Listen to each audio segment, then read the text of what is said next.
Oh, what brings you here? If you want to enter here, please pay $20,000. We've come to visit my eldest son and his wife at the newly built high-rise condo where they just moved in this year. There's no way we can pay $20,000. What the hell are you saying? Let's just go back for now. We came all the way, but if she won't let us in, there's nothing we can do. My daughter-in-law was so domineering that I discussed it with my husband and we decided to go home. However, she didn't seem to like that. Are you sure? If that's the case, then we can cut ties. She seemed to be upset. Hearing words like this, even I, who was usually patient, had reached my limit. If you really want to cut ties that badly, go ahead. We are leaving.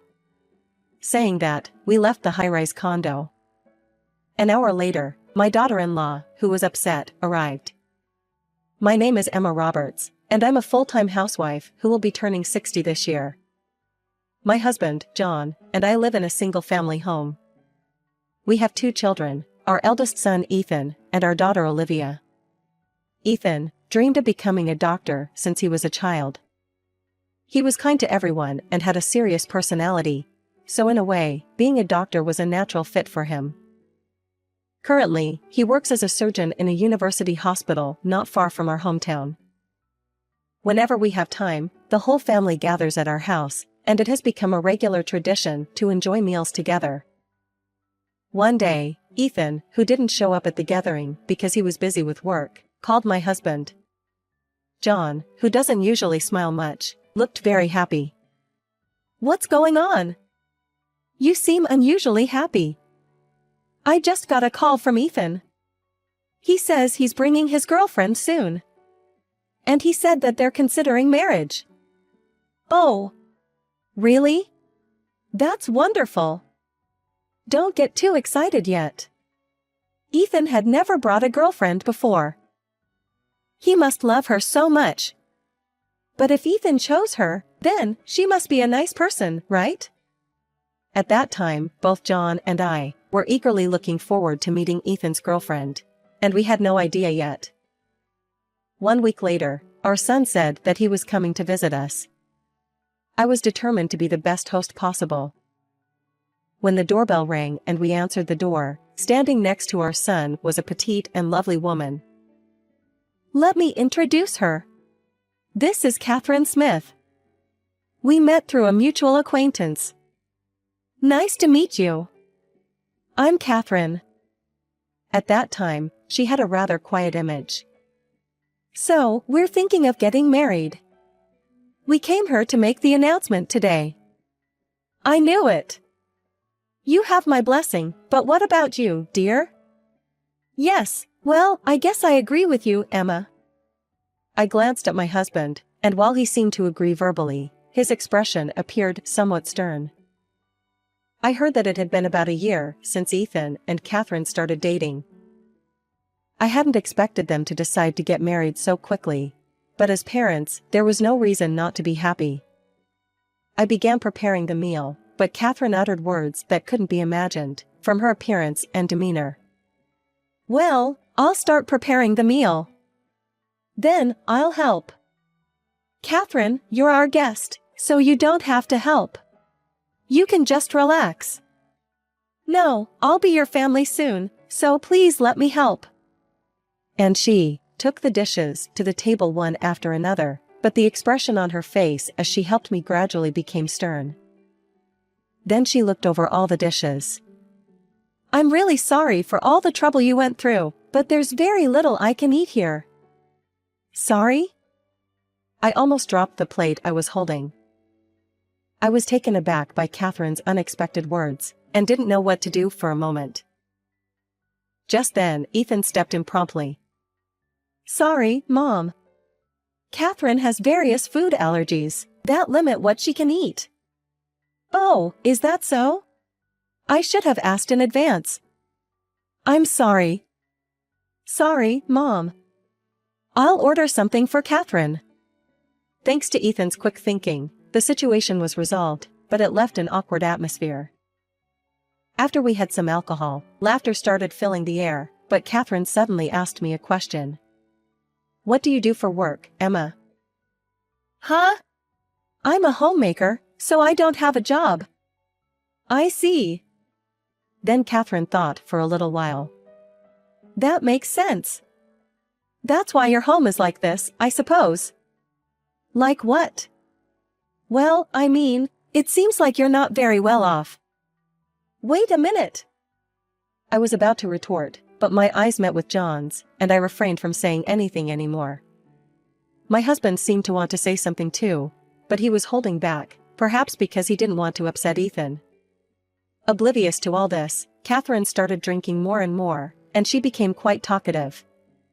"And I want to have a grand wedding ceremony, inviting lots of guests. So, I'd like both of you to help us with various things." "That's okay, but is there a reason that holds you back?" "No, not really, but what about you, dear?" "I think Ethan and Catherine should do as they wish." "Really? Thank you," Catherine replied with a beaming smile. With that, we called it a night. Catherine had had quite a bit to drink, and Ethan had to support her on the way home. "I'm sorry for today. I didn't expect things to turn out like this." "Don't worry about it. You should do as you please." "Thank you. I'll come back another time. Bye." After seeing them off, I suddenly felt exhausted. I wonder if Ethan is okay? I have some concern, but she is the one Ethan chose. We'll just have to wait and see, don't you think? You're right. For now, all we can do is believe. Our son and his girlfriend decided to have a wedding ceremony 6 months later. They chose a luxurious venue well known in the area. They invited over 100 guests, and the food was as extravagant as the one from a high-end restaurant. Catherine changed her outfit 5 times during the ceremony, and had a truly happy expression on her face. On the other hand, I could see that Ethan was happy, but he also had complicated emotions toward Catherine, as he had a bitter smile throughout the ceremony. The ceremony went smoothly, and as everyone started preparing to leave, Catherine stopped me. "Please take this, Emma." "What is this?" "Please look at it later." "Thank you." "Wait a moment." Catherine handed me an envelope and hurried away. I didn't know what she had given me, but I told my husband about it. "What are you holding?" "Catherine gave it to me earlier, but she didn't tell me what it was." "Let me see it," he said and opened the envelope. "What is this?" my husband exclaimed as he looked at the paper inside. When I looked at the paper, I saw the word invoice. "What is this? And it's for $50,000? Why would something like this?" "I don't know, but is she telling us to pay?" "That's probably the case." Then, a piece of paper fell from the envelope my husband was holding. Picking it up, I saw that it had a message from Catherine. "John, you said that I could do as I pleased, so I did. I assume you've seen the invoice, so please make the payment."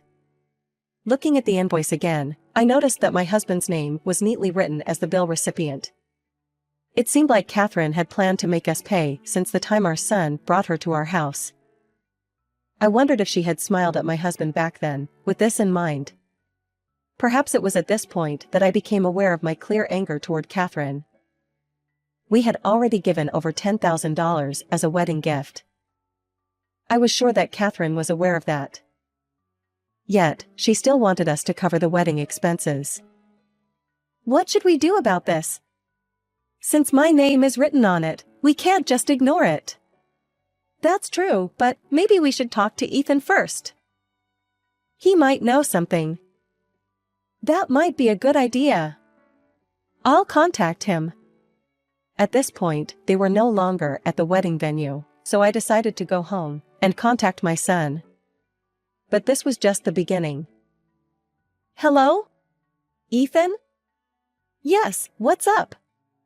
"I'm sorry to bother you when you're tired, but I have something to ask." "I'm fine, go ahead." Is Catherine nearby? No. Is this something related to Catherine?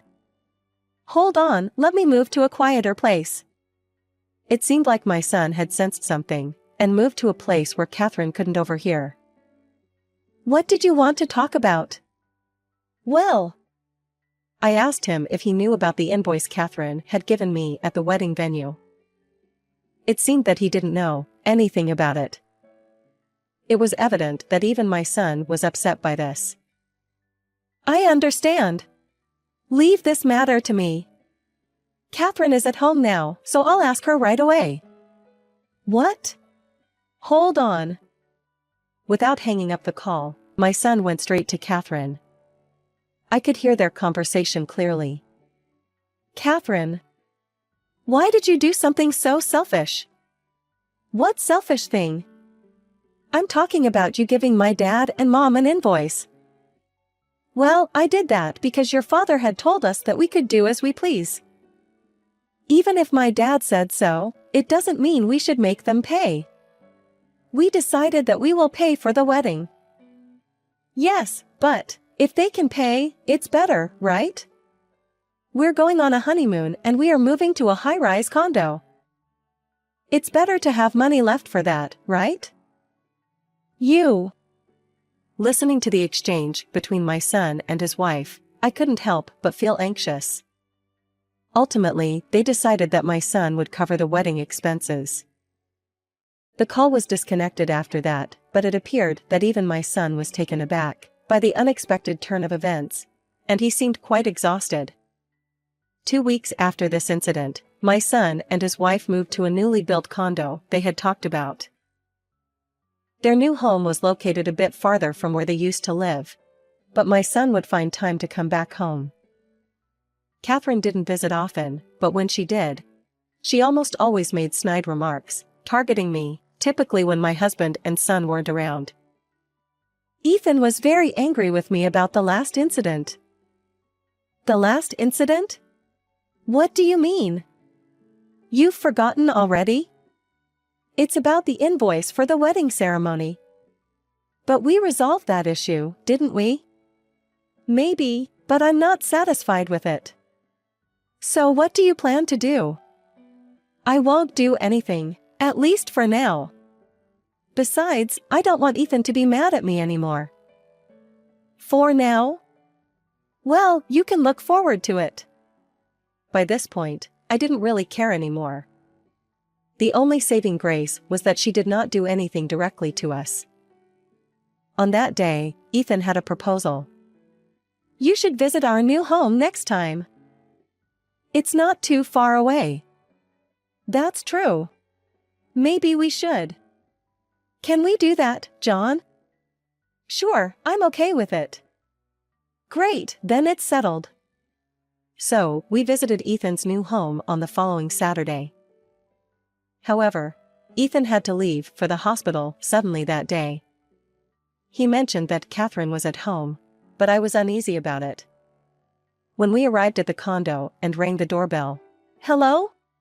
Who is it?" "Oh, it's you guys. What brings you here?" "What do you mean? You knew we were coming today, didn't you?" "Of course, I did, but a place like this isn't meant for poor people like you to enter." "What do you mean by that?"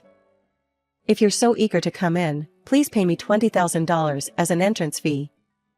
$20,000? There's no way we can pay that. What the hell are you even saying? Let's go. Even my husband couldn't agree to Catherine's request. He was speaking harshly, quite different from his usual manner. "We came all the way, but if she won't let us in, then we have no choice." Catherine's insolence was so great that we decided to leave, feeling that we had no business staying here any longer. However, she didn't seem to like that. "Are you sure? If that's the case, then we can cut ties." She seemed upset. Her extremely selfish behavior was too much for me to bear. "If you want to cut ties so badly, then go ahead. We are leaving." With that, we left as if escaping from the situation.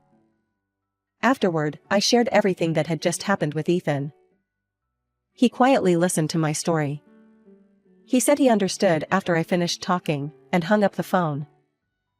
I thought that Ethan would handle the situation, and as I was relaxing at home, Catherine visited our home, to my surprise.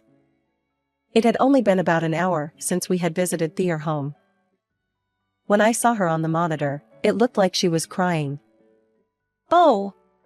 Why did you come here after saying you wanted to cut ties earlier? Ethan called me just now and said that if I cause any more trouble, he'll divorce me. That's a matter between the two of you, right? We have nothing to do with it." As I said coldly, she started crying harder and louder. From the looks of it, Ethan must have said a lot of things to her. And she couldn't do anything but come here. Then, I received a call from Ethan, and he said that he would come here soon.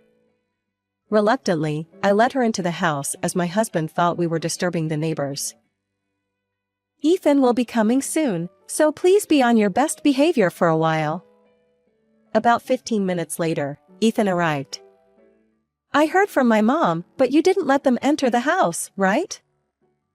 "I was just teasing them a bit. I never expected things to turn out this way. Even if it was a joke, it's too much. It was the same at the wedding, but you went too far. I'm sorry. It was truly a spur-of-the-moment thing." Ethan thought for a moment, and it seemed he had made a decision. "I've managed to put up with it until now, but this is too much. I'm sorry, but let's get divorced." "You are joking, right?" "I'm not joking. I'm serious. We won't get involved in this matter. It's an issue between husband and wife." "That's right. So we'll refrain from interfering. Besides, we've already severed ties with you, Catherine." "Please don't say that. Please convince Ethan for me. I already said it earlier, but I have no intention of getting involved in this matter. It's unfortunate." Despite that, she desperately continued to implore us to mediate. But my husband and I merely watched her without intervening. "You should understand by now. You did something really bad to deserve this. Please give up." Then she completely changed her attitude from the way she has been behaving, such as crying and begging. "What's wrong with you? I'm begging you, yet you wouldn't listen to me. Are you crazy?" "You are the one who is crazy." "Well, fine. I'll make sure to claim a lot of money as alimony." "I think that will be difficult." "What?" I showed her the screen of my phone. It displayed multiple pictures that I had taken. "What is this?" "That is. Isn't it clear now? You'll be the one paying alimony." Among the pictures I took, there was a picture of Catherine walking with a man who wasn't Ethan. Other pictures showed them entering a hotel looking very close. All the evidence was captured thanks to my husband. He had sensed something suspicious about her from the start. So, I trusted my husband's words and decided to hire a detective. This was the result. "It's over. You married Ethan for money, didn't you?" "It's not like that. I genuinely loved Ethan. That's enough. No matter what you say, the outcome won't change." "Wait. Please listen. I can listen to what you have to say, but my decision won't waver. Catherine, isn't it time to give up? If you don't accept it, things will only get worse for you. Besides, we can also talk to your lover. If you don't like that, then accept the divorce." When I had the detective investigate Catherine, we found out that she had seen my son as a cash cow all along. Of course, we also know the whereabouts of her lover. Ultimately, Catherine had nowhere to run. "For now, please get out of here. And make sure to pack up everything in the new home today." "Even though we were married for a short time, is that how you speak to your wife? I can't believe that's the only way you can talk to me at this point." "What? I have nothing else to talk about with you. Please leave." I will. After saying this, Catherine left. In a sense, the mentality of not admitting her own fault until the very end was amazing. My son decided to consult with a lawyer the next day. Furthermore, he had removed Catherine's belongings from the new home 2 days later. I heard that she had continued to berate him right up to the moment she left, but a woman like her wouldn't have a bright future. Their divorce was finalized 1 week after Catherine was kicked out. The evidence of the affair I managed to obtain was quite effective. Thanks to that, he was able to demand alimony from both Catherine and her lover, amounting to a total of $30,000. However, Catherine was not a person who would quietly accept it. Perhaps she didn't like that she was asked to pay alimony, and she demanded property division. But with her spending habits, it seemed she didn't have any property to receive in the first place. In other words, Catherine left the house practically penniless. According to the lawyer, initially, she stayed at her lover's house, but apparently her lover was also after Catherine's money, so he quickly abandoned her. Though she puts on a good front, I think, she will have a hard time in the future because of her true nature. To be honest, I don't care about Catherine, but since she is good-looking, I hope there won't be more victims like my son. On the other hand, my husband and I have been living in the spacious condo after Catherine left. We initially declined, but our son insisted. Ethan said that he didn't want to get married ever again after this incident, and he wants to live freely from now on instead. My husband and I also want to live a carefree life.